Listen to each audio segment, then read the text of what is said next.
Hi, this is Matt Britton. I'm the art director on Battle for Middle-earth 2. We're going to take a look at some of our concept art. In Battle for Middle-earth 2, the challenge was really formidable. We're taking beloved characters like King Dain, Tom Bombadil, and Glorfindel, and we send them into battle at dramatic locations like Sauron's fortress at Dol Guldur and the mountain city of Erebor. All of this had to be true to the visual style of the cinematic trilogy, despite the fact that these characters and locations never appeared in those films. This painting by Michael Zimmerman of Gloin and Dain at the Gates of Erebor, it's probably my favorite piece among hundreds of illustrations we did for this project. It perfectly conveys dwarven pride and stubbornness and their attitude.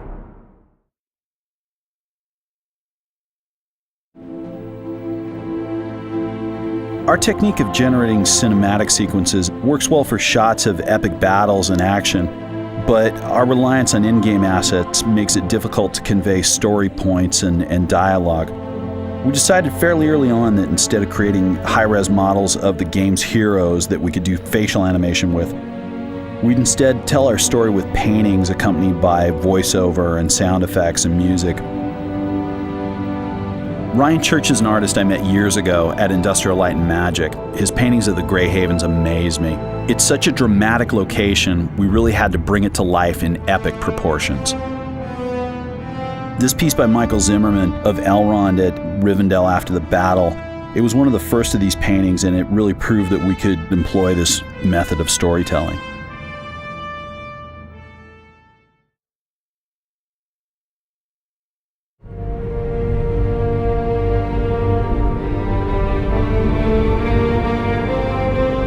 Blue Mountains map is a fun mix of indoor and outdoor sections. Aesthetically, it kind of picks up where we left off with Moria in the last game. Erebor and Dale are described in a lot of detail in the Lord of the Rings books, so we had a lot of fiction to work from compared to some of the other environments. The buildings we created for Dale are architecturally similar to those you see in Bree in the movie trilogy. They have post and beam construction with tiled roofs.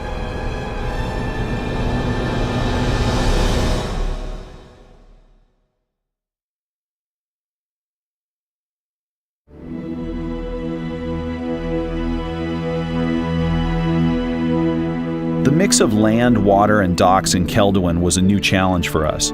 Charles Jacoby is one of our map beautification artists, and he came up with a new technique in our level builder, which made the dock pieces work more or less like terrain.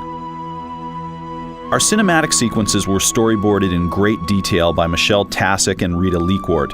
Good boards are the foundation of any kind of filmic storytelling, whether you're creating an in-game cinematic or a feature film. Weathertop is a key location in the Fellowship of the Ring. Much of the time, our job is just interpreting from the film to the game.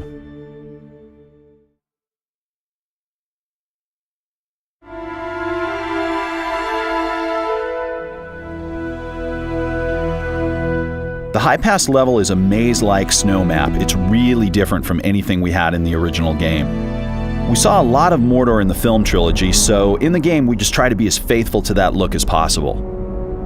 Creatively, Dol Guldur is one of the most ambitious levels in the game. It's Sauron's fortress in Mirkwood, so the look we came up with is intentionally very reminiscent of Mordor.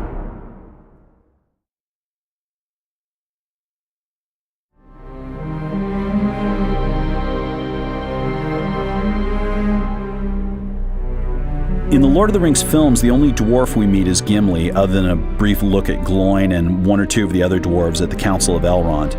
Consequently, our game's dwarven faction units were largely based on Gimli. They're bearded, stout, heavily armored, and they take no prisoners. In The Lord of the Rings: The Battle for Middle-earth 2, we made a very conscious effort to improve the readability of the faction units, trying to make every type of soldier look distinct. Our dwarves were the beginning of this. As a result, they're more colorful than the units in the original game, and up close their proportions are a bit more extreme.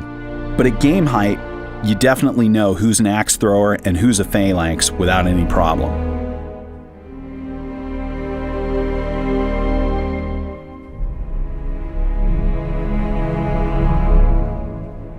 The Dwarven architecture in the game is entirely based on the look of the Mines of Moria in the Fellowship of the Ring. It's all about hexagons and bas-relief sculptures of Dwarven heroes.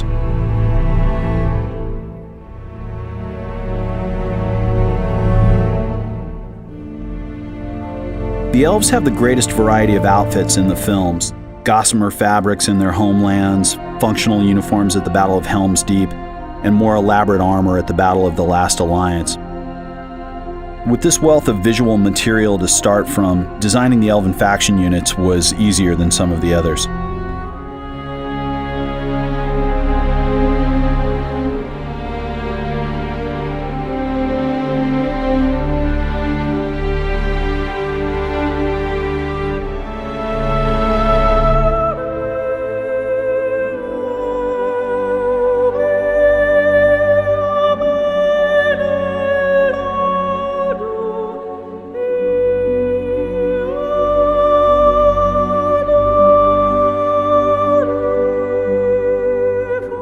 The elves have probably the most defined style of architectural design in the films.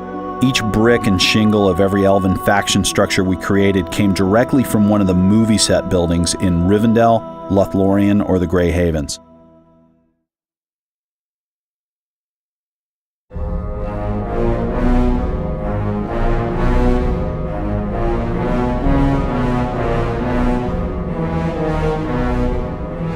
In the original Battle for Middle-earth, each unit had an interface portrait taken from a frame of film. In the game's sequel, we considered shooting portraits of actors wearing prosthetics to get interface art for characters like mountain giants, or building custom armor to photograph Mythalon sentries.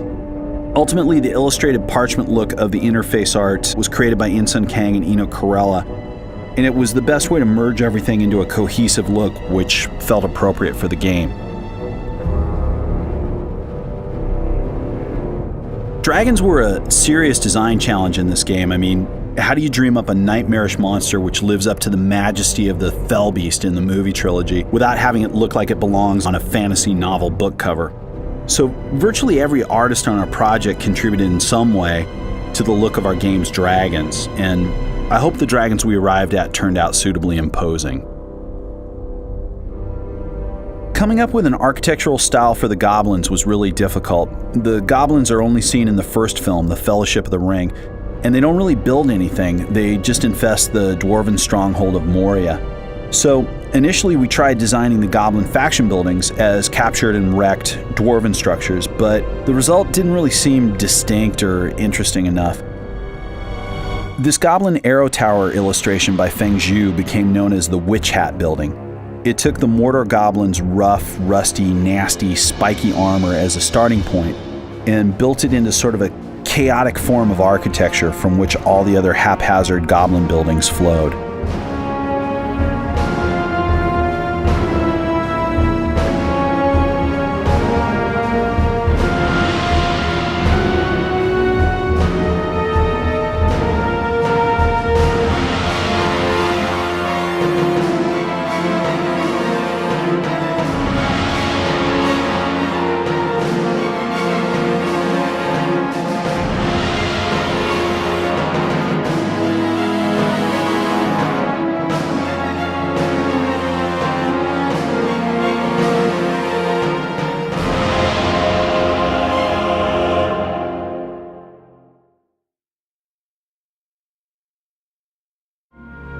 Color keys were an important part of the initial art process. Some of the settings, like the Shire and Minas Morgul, were visually established by the films, but many of the game's locations, like Kelduin and Dol Guldur, were interpreted entirely from Tolkien's fiction.